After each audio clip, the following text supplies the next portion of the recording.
ఈ వీడియోని వీక్షిస్తున్న ప్రేక్షకులందరికీ నమస్కారం. నా పేరు doctor Velivelli Vijayalakshmi, associate dean, college of community science. మేము ప్రొఫెసర్ జయశంకర్ తెలంగాణ అగ్రికల్చర్ యూనివర్సిటీలో ఒక ఫ్యాకల్టీ. మా ఫ్యాకల్టీ తరపు నుండి మేము ఈ వీడియోని తయారు చేయడం జరిగింది. ఇది ముఖ్యంగా స్కూల్ ఎడ్యుకేషన్ డిపార్ట్మెంట్ వాళ్ళ కోసమని తయారు చేశాము.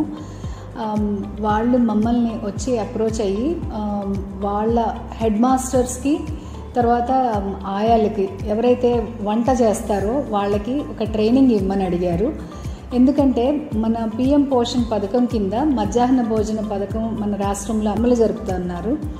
దాంట్లో భాగంగా అంటే న్యూట్రిషియస్ మీల్ ఎలా తయారు చేయొచ్చు, లోకల్గా దొరికే కూరగాయలతోటే మనం ఎలా తయారు చేసి పిల్లలకు తయారు చేసి ఇంట్రెస్టింగ్గా వాళ్ళ చేత తినిపించగలం అని దాని గురించి అది ముఖ్య ఉద్దేశంతో మమ్మల్ని అప్రోచ్ అవ్వడం జరిగింది.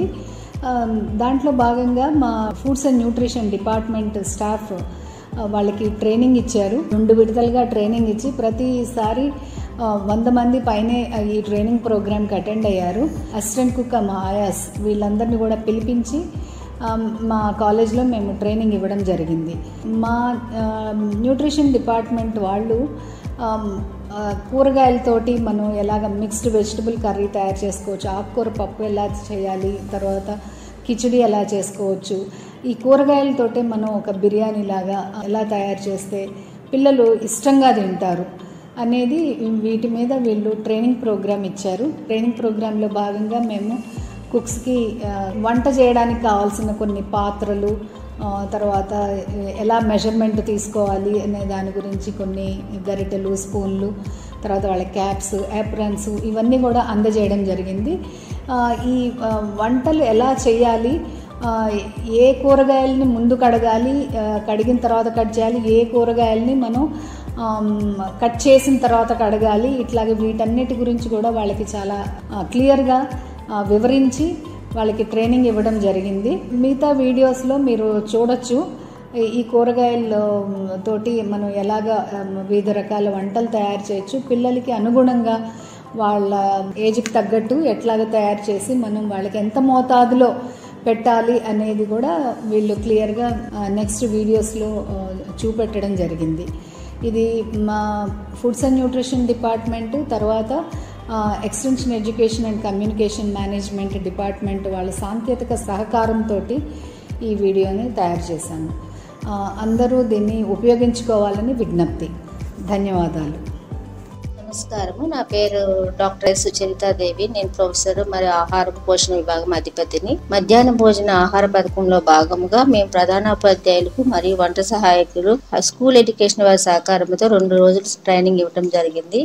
అందులో భాగంగా మధ్యాహ్న ఆహార పథకంలో ఉన్నటువంటి వంటలు ఎలా తయారు చేసుకోవాలి, వాటిని ఎలా పోషకాలు అభివృద్ధి చేసుకోవాలనే విధానము డాక్టర్ జానకి వీడియో రూపంలో వాళ్ళకి అన్ని చెప్పారు. మొదటిగా కిచిడి, అలాగే ఆకుకూర పప్పు, సాంబారు, మరి కూరగాయలతో చేసిన వెజిటబుల్ ఆకుకూర, అంతేకాకుండా వెజిటబుల్ బిర్యానీ కూడా తయారు చేసి చూపించడం జరిగింది. దీనివల్ల మధ్యాహ్న ఆహార పథకంలో ఎటువంటి మెలకువలు పాటించాలి, మంచి పోషకాహార పిల్లలకు ఎలా ఇవ్వాలనేది కూడా మేము చెప్పడం జరిగింది. దీనికి సహకరించిన మాకు ఎక్స్టెన్షన్ విభాగం నుంచి డాక్టర్ ప్రశాంతి, డాక్టర్ ప్రతిభ కూడా ఈ వీడియో ప్రపంచంలో ఎంతో సహకరించారు. మీ ఈ వీడియో చూడటం వల్ల ఎలా మంచి ఆహార పదార్థాలు, పోషకాలను తయారు చేసుకోవాలో మీరు తెలుసుకోగలరని మేము భావిస్తున్నాం. ధన్యవాదాలు.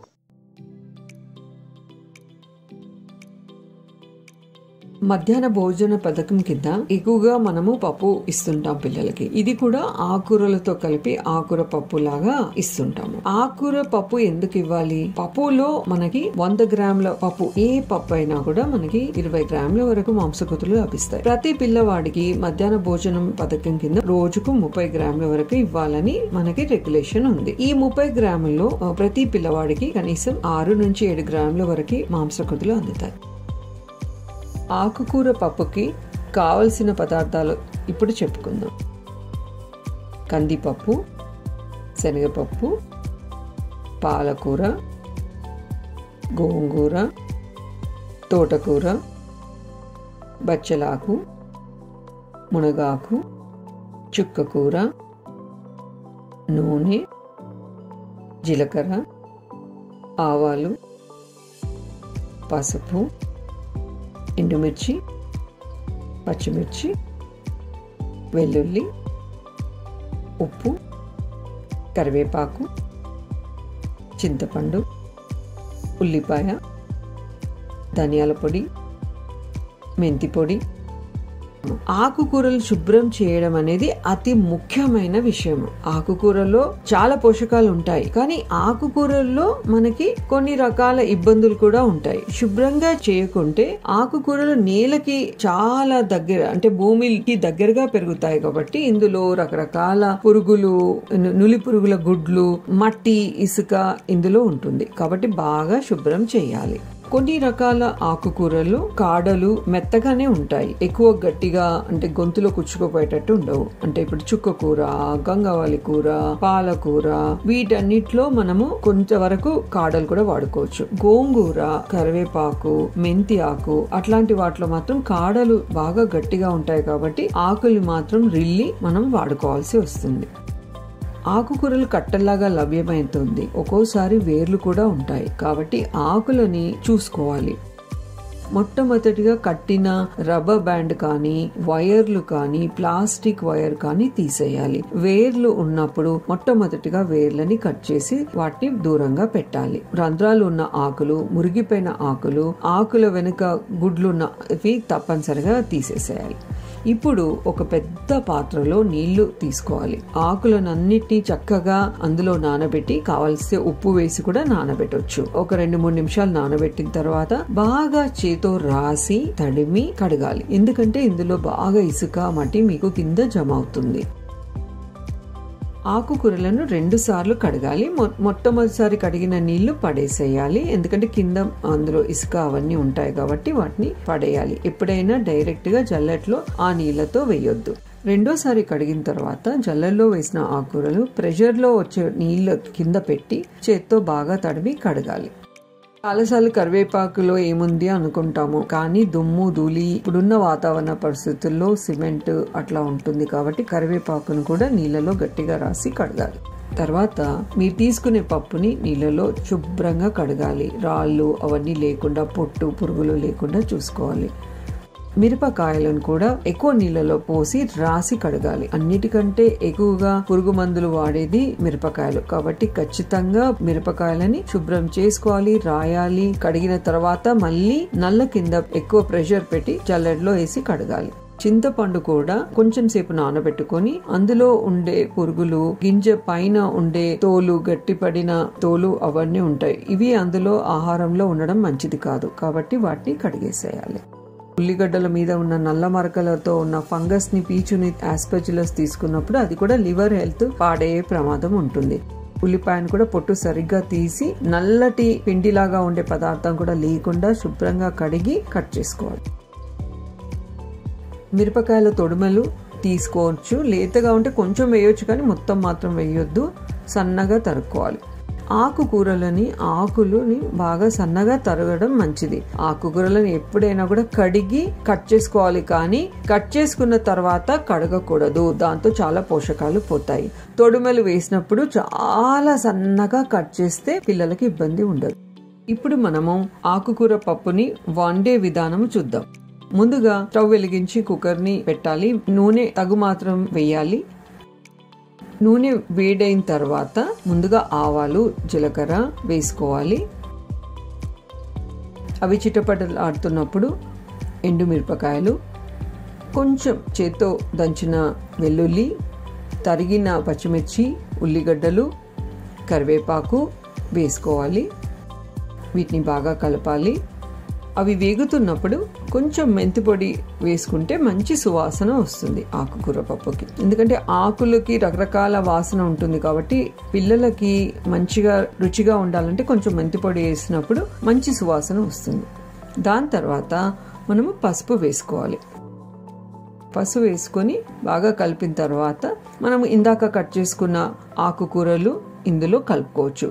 ఆకుకూరలు మీకు చూపించడానికి రకరకాలుగా నేను కట్ చేశాను. గోంగూర, పాలకూర, తోటకూర. ఇప్పుడు నేను అన్ని కలిపిన ఆకుకూరలు ఇందులో వేస్తున్నాను. మీకు ఏది ఉంటే, సీజన్ లో ఏది లభ్యత ఉంటే అది వాడుకోవచ్చు. సీజన్ ని బట్టి అన్ని వాడుకోవచ్చు అని చెప్పే ప్రయత్నంలో మేము అన్ని చూపించాము. బాగా కలుపుకోవాలి. ఆకుకూరలు కొంచెం మగ్గిన తర్వాత, అంటే ఇలా కలుపుతూ ఉండి కొంచెం మగ్గిన తర్వాత ఇక్కడ కొత్తిమీర పొడి వేశాను నేను. ఇది పచ్చి కొత్తిమీర పొడి. ఇది నూనెలో వేగినప్పుడు మంచి సువాసన వస్తుంది. దాని తర్వాత కడిగిన పప్పులని కుక్కర్లో వేసుకోవాలి. నేను అన్ని రకాల పప్పుల్ని ఇక్కడ వాడాను. పప్పు వేసి చక్కగా కలపాలి. పప్పులు వేసి బాగా కలిపిన తర్వాత 1 కప్పు పప్పుకి 2 వంతుల వరకు నీళ్లు పోసుకోవచ్చు. కొంచెం ఎక్కువ కూడా పోసుకున్న ప్రాబ్లం లేదు. ఇలా చక్కగా కలిపి మనం కుక్కర్ మూత పెట్టుకోవాలి. మూత పెట్టుకొని విజిల్ పెట్టుకున్న తర్వాత 10 నిమిషాలు ఉడకనివ్వాలి. సన్న మంట మీద పెట్టుకున్నట్టయితే 2-3 విజిల్స్తో పప్పు ఉడికిపోతుంది. కావాలంటే 3వ విజిల్ వరకు కూడా మీరు పెట్టుకోవచ్చు. ఉడికిన తర్వాత మూత తీసేసి పప్పుని బాగా కలుపుకోవాలి. అప్పుడు ఉప్పు వేయండి. ఉప్పు ముందేస్తే ఒక్కోసారి పుల్లగా ఉన్న ఆకుకూరలతో కలిపినప్పుడు పప్పు బద్దలుగా ఉంటుంది. అందుకని తర్వాత వేయాలి. రుచికి మీరు వెరైటీకి చింతపండు వేసుకోవచ్చు. చింతపండు వేసినప్పుడు కొంచెం సేపు మసలనివ్వాలి. మసిలిన తర్వాతనే అప్పుడు స్టవ్ ఆర్పేయాలి. చింతపండు బదులు సీజన్ లో ఉండే నిమ్మకాయలు, నిమ్మకాయ రసము లేదా మామిడికాయ ముక్కలు, టమాటా ముక్కలు మనము కలుపుకోవచ్చు పప్పులో. ఇప్పుడు ఇది తయారైన పప్పు ఈ విధంగా ఉంటుంది. చిన్న పిల్లలకి, అంటే ముఖ్యంగా ప్రైమరీ స్కూల్ పిల్లల నుంచి పెద్దవాళ్ళకి 30 గ్రాముల పప్పుని మనము ప్రతిరోజు గవర్నమెంట్ వారు ఇస్తున్నారు. కాబట్టి ఆ పప్పును ఉడకబెట్టి ఆకుకూరతో కలిపి తయారు చేసుకున్నప్పుడు మీకు కనిపించే కప్పులో ఉన్నంత వరకు వాళ్ళకి ఇవ్వచ్చు.